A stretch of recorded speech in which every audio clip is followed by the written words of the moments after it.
Welcome in, folks. You are behind the scenes of us courting season 1, episode 1, where we are going to, let's see, I need to put this in Discord. Really, We're it's gonna rock take and roll. two We're of gonna rock and season 1, roll. episode 1. Well, it's probably closer to take 5. Oh, you've done some private takes. I mean, we just re-recorded the same thing a couple different times and paused and came back and all that. I think there's only really one at bat that we've really focused on season 1, episode 1. Yeah, and that one great. Alrighty. There she is. Oh yeah, you're gonna need to go on Do Not Disturb.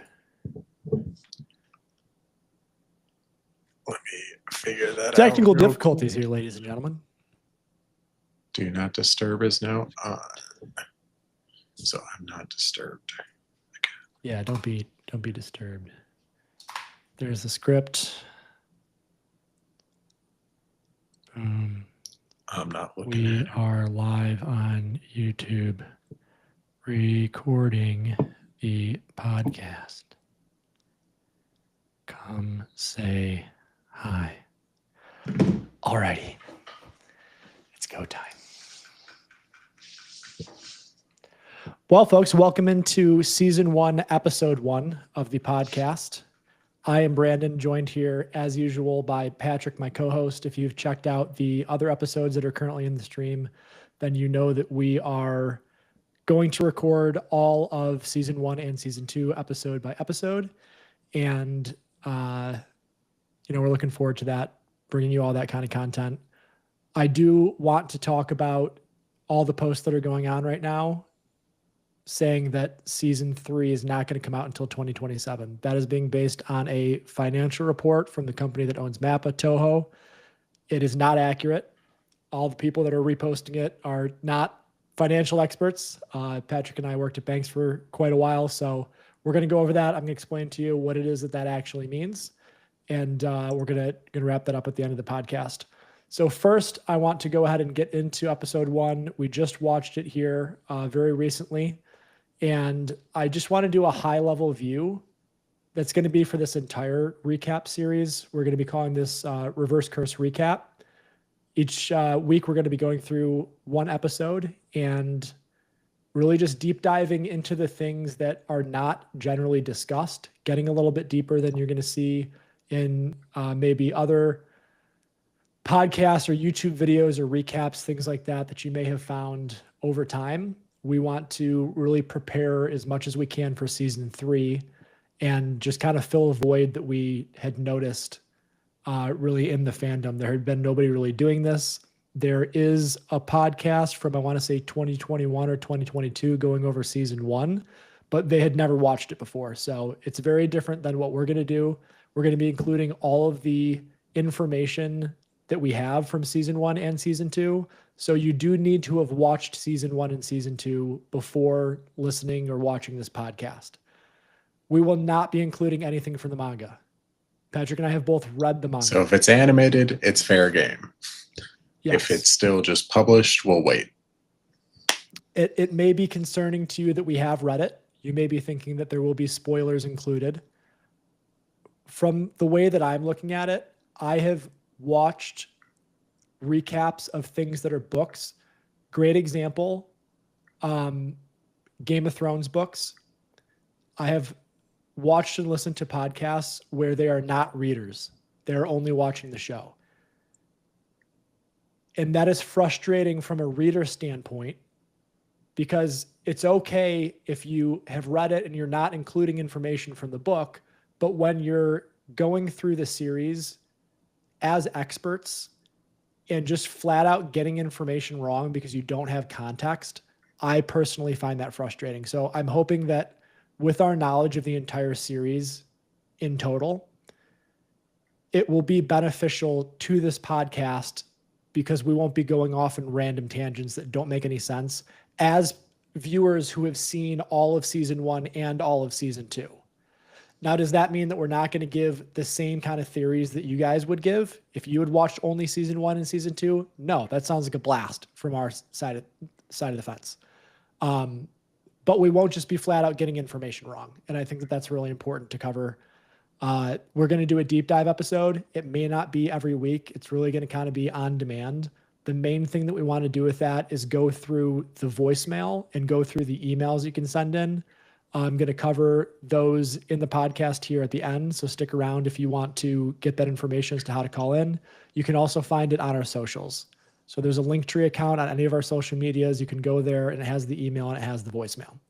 So let's go ahead and dive in. If you want to chat about the episode as we're going through, if you're watching this live or if you're not watching it live afterwards on our Discord, make sure that you jump in there. The link is also in that Linktree. But the first thing that I want to talk about is Sukuna's manifestation in episode 1 and why it's relevant to have that be a part of episode 1. We talked a little bit about off mic here, including the initial scene of Gojo and Yuji. I actually want to save that for episode 2 because we get the rest of that scene and we can talk about why we do or do not think that that should be included at that point in time. What I do want to talk about is that Sukuna is included. Now, if I'm remembering correctly, with Naruto, it starts off with the destruction that the nine-tailed fox causes, correct? Before we even see Naruto. It's been so long since I've started Naruto that I can't tell you. So I'm thinking parallels is kind of where I'm going with this. And it's the easiest parallel to draw. It's another major shonen where there's this destructive force that is inside of someone who is mostly positive and wants to do good in the world, but they're holding in this malevolent force that wants to destroy, the world around them. So I think that there's definitely a parallel there between Naruto's a Jinchuriki and then Yuji holding Sukuna inside of himself. Main topics that I want to talk about in these parts is, first of all, do you think that kicking this off and solidifying Yuji kind of as the main character just based on this narrative beat was the way to go? Or would you have done anything differently given the information that we now have for season 1 and season 2? My first thought is that I would do it a little bit differently. I think Jujutsu Society has this whole historical context for who Sukuna is. And while I appreciate the version that we did get, which basically you kind of get Yuji's cold introduction to Jujutsu Society and what consuming this finger means, it's all brand new to him. He doesn't really have context, but for someone like Megumi, who is chasing this finger, for him not to reference or give us a brief flashback of a story of some of the destruction that Sukuna wrought in the height of his prime, I think would have been a better introduction as to make us understand the magnitude of a threat that Sukuna poses. Definitely. That goes into another point that I want to cover too, so we'll just jump right into that. I think that there's a lack of initial depth around the power system, the scaling. There's kind of a lack of description around Sukuna's technique. And then subsequently, the kind of embarrassment by Gojo all reduce the shock around the curse that had been chasing Megumi and Yuji being instantly dismantled. There's a lot of factors because you really don't notice it. Even to the point where I remember a lot of the talk going around online about, I want to say it's episode 5 or 6, when they are going to find that S-rank curse, the special grade curse, the one that has the fingers. Online calls it the finger. When he's then chasing Megumi afterwards, he doesn't use dismantle on Megumi. So you kind of assume that he can't in the current form that he has, 3-finger Sukuna. Well, we see here that he's able to use it with 1 finger. So that kind of shows that he intentionally did not against Megumi, which I think is relevant and we'll obviously get into that as we get to that episode. But what is kind of your thoughts around everything around that situation that's set up for Sukuna? I didn't think twice about dismantling that curse because let me ask you a follow-up question. Do you think, let's say, an example grade 1 sorcerer like Nanami, do you think he could have easily dealt with that curse that was chasing Megumi and Yuji in episode 1? They said it was grade 3, correct? I think they said grade 2 is what my memory says, but grade 2 or grade grade 2 1? or 3. No, I'm sure Nanami could have went right through it.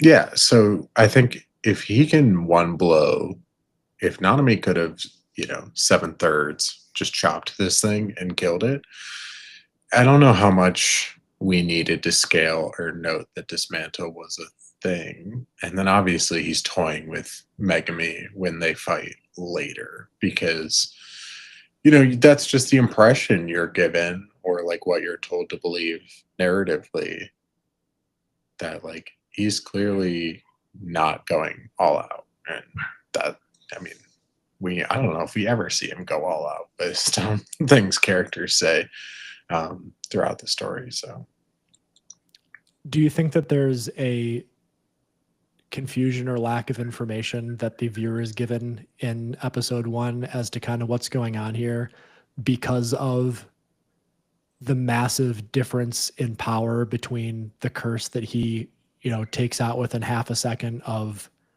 manifesting, and then the next thing that we see that happens with him is that, Gojo just makes him look foolish? I feel like it's a huge gap, and it's really difficult to figure out how much of a threat it is that we're dealing with here. It kind of downplays it to me. yes, but I think that's intentional. The fact that it's kind of an unknown how much of a threat Sukuna is or how much of an ally he could potentially be. I think it's meant to leave it ambiguous so that you're like, oh, well, this doesn't. I mean, they're treating it seriously. They threaten Yuji with execution. So they're concerned about it, but I get the impression that you as a reader are supposed to be unclear at this time. And I think Yuji's also unclear as to what all he's containing. So in that sense, it works for me a little bit in the way that I always felt that shows like Attack on Titan kind of keep you, the viewer, in the dark to match what characters know. I don't dislike being restricted to like, okay, Yuji doesn't really know a whole lot of what's going on. It's okay that we don't have the context, and it definitely changes it on a rewatch. I'll tell you, obviously that much we're like, whoa, okay, this is things that we didn't see the first time through, but it didn't feel wrong or like a narrative blunder to do this. It just was like, all right, well, this is an approach you went for. And it's definitely better than I think like lore dumping and being like, hey, before we get into any amount of the story, we're going to stop and explain to you Jujutsu Society, which would have been a hard launch into something that you want people to read serially every week. So in that same vein, how do you now think about the explanation that we get about cursed energy in general from Megumi? Did you feel like that was enough information to at least get through the episode as a first-time viewer, or would you have liked to see that handled differently? I think so, because there's enough power systems in anime that you start to just sort of groove with it. We're just talking power jazz at this point where it's like, okay, there's this energy source and I kind of get enough of a gist of it. And I've seen this a number of times that like, all right, you don't have to explain it to me. Like this can be totally imperfect and I'll just learn as we, see feats and start to categorize and make rules in your head and be like, okay, now I'm getting it. And Gege does play with that because it's in the next episode when Yuji's kind of meeting everybody. He asks if he's going to get a Rasengan. So Gege is aware that he's really leaving it general and just kind of going with the classic anime tropes of just make up any power to give these people superhuman Yeah, I mean, abilities. yeah, I guess that's a question I have for you. Like, when you were watching this, how much did you find was an homage to other things? Because I remember feeling very nostalgic when I was watching the beginning of Jujutsu Kaisen. Very much so. And that's another point that I think is really important to talk about with Yuji and Sukuna together is kind of how everything is set up. You know, we've talked about how Yuji's driving force is not, I want to be king of the pirates. It's not, I want to be Hokage. It's just help people, which is very different. And I think that that plays pretty well into Sukuna as a kind of human who has very different goals. So if you look at the differences between Yuji and Sukuna, Yuji values life, Sukuna disrespects it.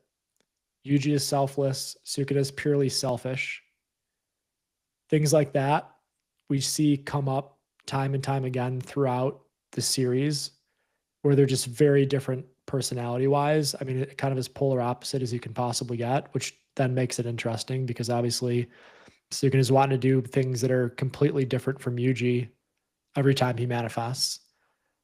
So I think that's a lot different than something like Naruto, where you kind of have this nine-tailed fox. It really isn't all that relevant till towards the end of the series when you have like the power leak, things like that. Just kind of how it is that Naruto is treated. As you've mentioned, Yuji isn't treated all that differently comparatively to somebody like Naruto.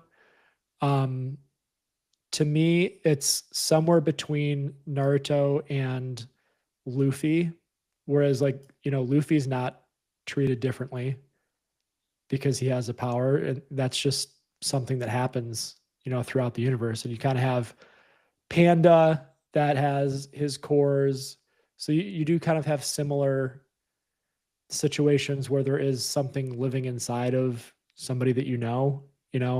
And I think that another thing that's relevant throughout the Jujutsu Kaisen universe is that a lot of times power is not earned through hard work, like a solo leveling kind of situation, or, you know, even Naruto or One Piece, where you're kind of scaling up throughout time. It's thrust upon people. So, you know, Gojo does a little bit of work with his techniques, but the question becomes, you know, are you Satoru Gojo, or are you the strongest because you're Satoru Gojo, or are you Satoru Gojo because you're the strongest? Things like that. It's like you're just kind of born with these abilities, and a lot of the narrative in Jujutsu Kaisen that's different than other animes to me is these characters dealing with having this all-encompassing power kind of out of nowhere, especially in Yuji's situation where, you know, he's a normal kid and now he has the strongest sorcerer of all time now living inside of him, you know? Yeah, I like what you're saying about it being a manifestation, you know, of who they are. It's a reflection, your curse technique ability, but it is also reminiscent, I think, of Devil Fruit Powers in One Piece, where you can have a really good ability and be a really skilled user, or you can have a really Yeah, broken for sure. ability and be a non-skilled user with it, or vice versa. You know, you can take a shitty curse technique and become so proficient that it's actually helpful. And so I think it is like lazy of people in universe and out of universe to be like, you know, Gojo is just born with everything. Like, sure, he's born with talent, but then he works really hard. And I think you see that in, I mean, the movie that we just watched and JJK Zero. And every time we kind of get a flashback to when Gojo was still becoming who he was, that he put a lot of effort into shortening his hand signs and being able to do it without enchantment, or like, you know, doing the chanting part of his technique. And then he also automated it, uses like an infinitesimal amount of cursed energy. So those are all things that, you know, he actively worked to get, as well as a reverse curse technique, domain expansion, everything that Yeah. he goes on to utilize. He's trained thoroughly to be able to use them. Yeah. And that's definitely important, especially with him and how it is that he developed his ability, because that also plays into the question of, are you the strongest because you have these abilities, or like, were you just able to use these abilities in ways that other people wouldn't, because you are who you are, regardless of the power that you have, kind of like a devil fruit situation, like you're talking about, just, how do you utilize the power that you have? What takeaways did you have from Maharaga's vessel in this episode? It is interesting. He takes note of Yuji and kind of piques his interest. There's a couple things that I think are character touching points from Maharaga's vessel here. Is like, he basically says like, shut up to Gojo, over the phone. She's clearly like fed up and annoyed with Gojo's antics. Like, you should be here making sure I get this cursed item. Like, you should not be souvenir shopping by the train station. Like, you're kind of negligent. And then the other thing is, he's like, wow, this guy can chuck a shock put like a world record distance. He's like, that reminds me of Zenin senpai. And then he's very curious about Yuji going forward and wants to protect him, and goes out of his way to say, hey, wait at the school gate. The school is not safe for you.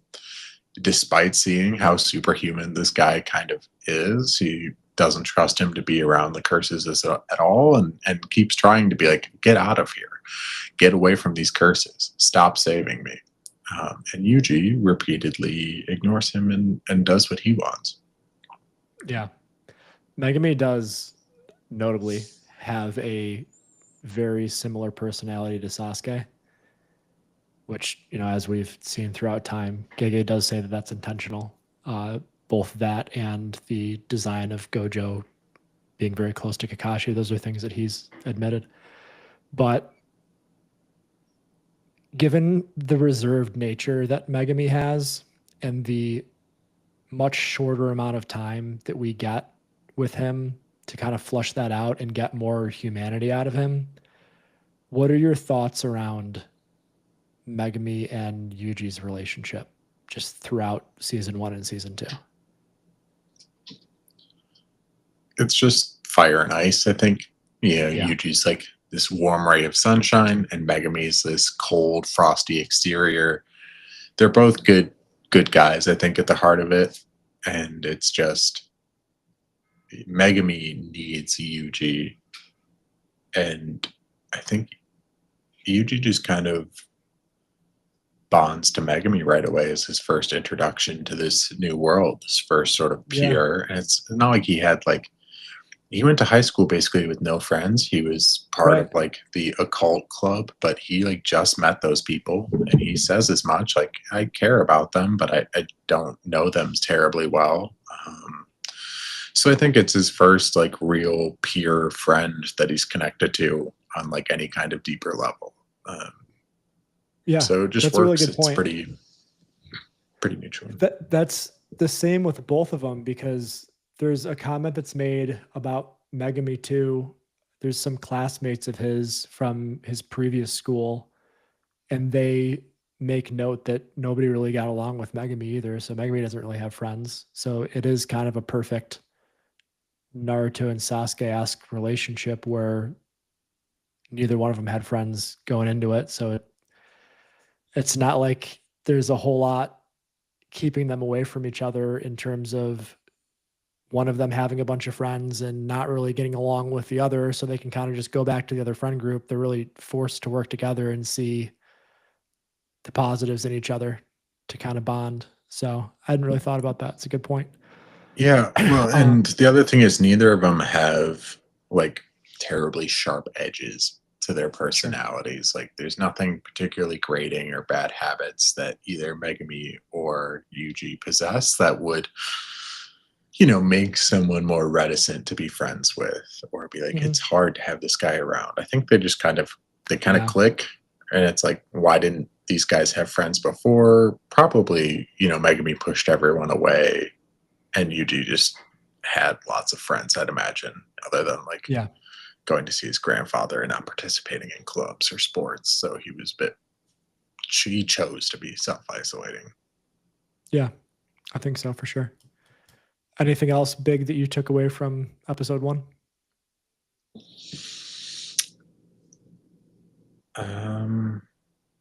Yuji's grandfather and his final words. It's the first time we get last words, and to tell Yuji to be a good boy and to help as many people and to live rightly and have a good death surrounded by friends is interesting. That we sort of see, because you were saying as much that like Yuji's whole thing is about like benevolence and helping others, and it's interesting to like see that moment happen. It's like, man, what was Yuji doing the first 16 years of his life? Like, he was really just kind of floating through life, doing nothing with no direction. And then his grandfather's like, hey, help people, make friends, have people around you at your deathbed. And it's like, okay, I know what to do with life now. It just like sets off on that direction. I thought that was pretty, I don't know, it left me incredulous. Like, I was like, it is almost tough to believe that Yuji didn't have some semblance of this. I don't know. What were your thoughts there on that whole little exchange? As you were talking, I was thinking this is something that I actually want to deep dive about next time that we do a deep dive episode. So I wrote this down, but just to kind of very shortly dive into it, it is interesting how important last words are in the series, because, we have Yuji and we have, Yuji's grandfather, we have Toji, we have Amanai.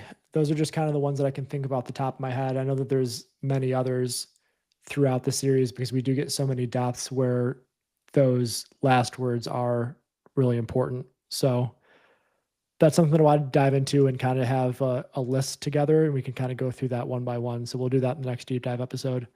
Beyond that, the last thing that I wanted to touch on, like I mentioned at the very beginning of the episode, is this, I don't know if you want to call it a rumor. To me, I almost look at it as rage bait, because people are taking this one page of the financial reports from Toho and saying that it indicates we're not going to get Jujutsu Kaisen season 3 Your until camera did go 2027. down and stop working, just to FYI. Yeah, not able to switch it over at the moment. So Okay. we'll be flying blind here at the end of the episode, but we'll see if we can kind of record over it here when we get the actual episode out. But regardless, I'm sure that a lot of you guys are just listening on audio anyway, so not too big of a deal if you can't see my mug. The kind of the debate is over what column it is that Jujutsu Kaisen season 3 is listed as, and it is listed in a column called Coming Soon. There are other animes being produced by the studio that are listed under projects that will be releasing soon. Now, where the confusion is coming in is what the term coming soon means. So these financial reports are not release calendars. These reports are investor facing. They're not meant to be used by the public as a way to predict release dates. They're meant to predict streaming, licensing, and merchandising revenue that's either coming in the current fiscal year or the fiscal period, or to predict what products may be coming out in the next fiscal period that are not currently being evaluated. And that's where Jujutsu Kaisen season 3 falls. So kind of going on to explain that a little bit further. Coming soon is a very broad forecast category and includes titles in active production, titles in post-production, and titles awaiting marketing schedule alignment. This means that we could see Jujutsu Kaisen season 3 as early as Q4 of 2025, being that it's outside of that fiscal period, or it could be at any point in time in 2026. It does not mean that we're looking at 2027. Now, these big studios, in order to even get the name into the coming soon column, there's a couple things industry standard that they need to have done. They need to have a budget approved. They need to have staff contracts, and production needs to have already started. With a property that is as big as Jujutsu Kaisen, they are not even putting it on that report unless all those things are done. Meaning that we are already at the point where production is at minimum starting. So we're not looking at 2027. I know that it sounds like, those pre-things, if those are done, well, now they have to do all the animation from here on out. But that could have started months ago. That could have started the day after the last fiscal report was released. We don't know when it is that it started. All that we know is that the normal window between when all those things are done and it's listed in a coming soon column, all the way until production begins or broadcast begins, is generally around 18 months. So being that we're in the middle of the year right now, in 2025, realistically, we're looking at a 2026 broadcast somewhere between beginning in later 2026. I'd probably say somewhere between May and August is realistically when it is that we're looking at. There is nothing that directly indicates that we're looking at a 2027 release. Nothing supports that. There's no language in the documents that are indicating a delay or a stalled production. There's no mention of any fiscal year targets that are beyond the next cycle. Nothing is mentioned about 2026, late 2026 or 2027. So we really have nothing to point towards a 2027 release. I just think that this is something that people are latching onto. They're sharing it all over the place. And what's making me sad is that fans are just taking this as gospel because it's being released by these accounts that are generally releasing anime news. And they're saying, okay, I'm not going to get anything until 2027 when that's not even what it is that we're looking at. So I wanted to make sure that we clarify that. I've done so through a few of our other socials too. So hopefully that is a little reassuring to everybody. Again, the kind of plan from our side of things is that we're going to be doing one episode a week from now until around when that season starts. That is 47 weeks if we do every single week. I'm sure there's going to be points and times where we skip a week.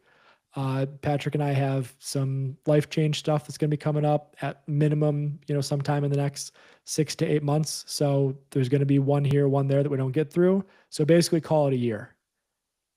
From what I'm seeing on my side, from the little bits of news that we've been getting, there's been different voice actors that have been saying that they're recording, things like that. I think that right around when we're going to be wrapping that up is when we're going to start getting episodes dropping. So my assumption is that we're going to be getting an announcement for when season 3 will be coming sometime in the next 6 months, which would put us towards the end of the year. From our side, if we need to start doubling up on episodes or something like that, we can always do that. We can always do 2 or 3 episodes a week if we need to get these out before it starts. That's something that we're willing to do. But I do not think that we're looking at a situation to where we're seeing the beginning of season 3 in 2027. At least there's nothing pointing to that directly right now. Obviously, I'm going to accept that that's what we're looking at. If at some point in time, Toho or Mappa says directly, there's been delays and we're going to go ahead and push this back to 2027, we'll adjust from there. There's plenty of content around this subject that we can talk about to get us up to season 3, which we're really excited about. So I did say that I was going to get you guys the socials here that you can reach out to or check out, as well as the Discord.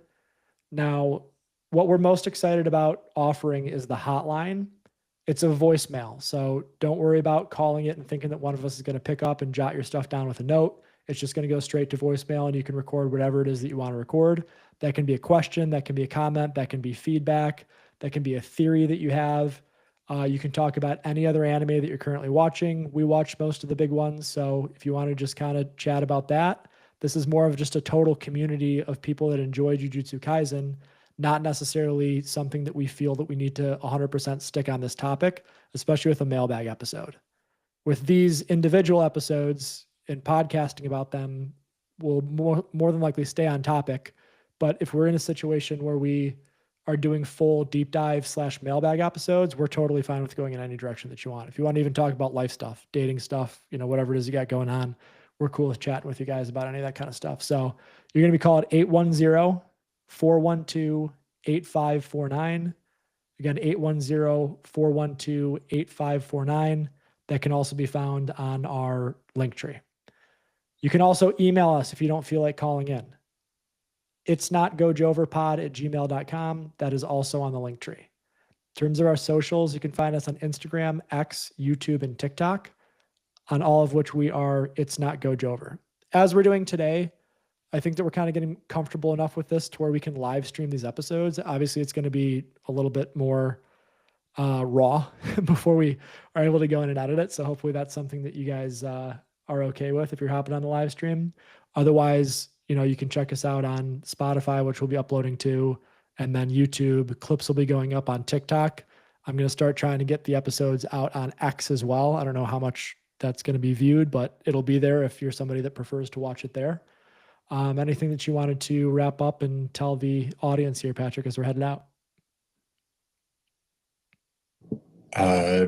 Keep your eyes out. We're probably going to start to release podcasts about other series that we're watching or reading.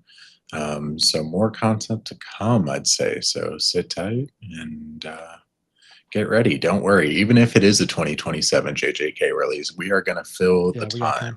Do not worry. We will not leave you hanging the same way Mappa might leave us hanging. So we got you. We got your back. Honestly, it's been so simple in 2025 to kind of get this stuff set up. Like a lot of gear that we had to get and things like that were a little bit complicated, and just figuring out how those types of things work. I mean, I've basically gotten into cinematography in order to even figure this out. But beyond that, those things are easy to set up. And now that we have the gear set up, it's easy for us to get you guys other content as well. And then something that may sound completely off the wall or may not, depending on what it is that you're into. I'm going to be streaming Pokemon Trading Card Game Pocket. As of right now, I do not have other accounts that are set up for that. So I'm going to go ahead and run that on this account on YouTube. I may make a different one for the TikTok since that's a little bit less relevant, but I don't think anybody's going to mind me live streaming that game on this account for YouTube. If that ends up kind of taking off, obviously I'll create a different account, but it's something that I'm into. I play it all the time. Got to Master Ball rank last season. So check that out if you're into it, and I'll talk about it while I'm on that stream or like release any content that I have. But if you're not into it, you probably don't want to hear about it too much over here. So we'll let you guys get out of here, and we're excited to bring you guys season 1, episode 2. That'll be coming out this following Friday, and there may be a mailbag episode coming out depending on how many of you guys reach out on the voicemail or the email between now and then. Also, if you want to just DM any of the accounts, we will pick that up too and answer those on the show. Oh, we did get one question we could answer. We can knock that out. Go ahead. JJK or GTA, which one is getting released first? I'm betting on JJK here. Oh, that's tough. I mean, GTA does keep getting moved back, but I think that the amount of understanding around that is beginning to dwindle. So I guess that would just come down to when I think that GTA 6 is going to come out. It was supposed to come out this year. It's now been pushed to an unknown time in 2026. So yeah, I'm going to say, based on the current information that we have, we will likely get both of them either right around the same time, or we'll be getting season 3 first. Yeah, if I had to guess, I'd say season 3 around this time next year, and then they'll release GTA in time for the holiday seasons. So like October, November. I'm also hoping that we get a Night of the Seven Kingdoms sooner rather than later. That is an entire rant that I'm going to not saddle you guys with, but that was supposed to come out this year and got moved to next year due to some decisions that HBO made. But I'm a huge Game of Thrones guy. I'm sure that you guys are going to be seeing all kinds of stuff about me posting things like that. I'm actually probably going to have a dragon picture behind me going forward as soon as the frame gets here for some art that I bought from an artist about 6 months ago that I just have not hung up. But we're kind of all over the place in terms of our interests. And again, the entire reason that we did this is because there was a void in this space. There just was not anybody doing what we were interested in, and I wanted to consume the content is really where it came from. There was nobody that was going through this kind of stuff using the information of having already watched it. So, we grabbed the gear and started doing it ourselves. So now that, again, we have that gear, we want to get you guys out some more stuff. So I'll likely be covering that as it comes out. Patrick's into that kind of stuff too, so I'm sure that he'll be in there with me. And, there may be some additional topics that we go over that just I go over or just he goes over. So, watch out the socials. We'll be announcing that kind of stuff, kind of doing the, cross marketing as that comes out, and not as much for the marketing. As you guys can tell, like we don't have sponsors or anything like that. We're really just doing this because it's fun for us. So it's just letting you know what it is that we're getting into. But we appreciate you guys for coming and hanging out with us, and we're excited to get you more content. Hopefully you ride with us as we go along. Please leave comments on whatever platform it is that you're watching this on, and we'll see you guys next time. Peace out.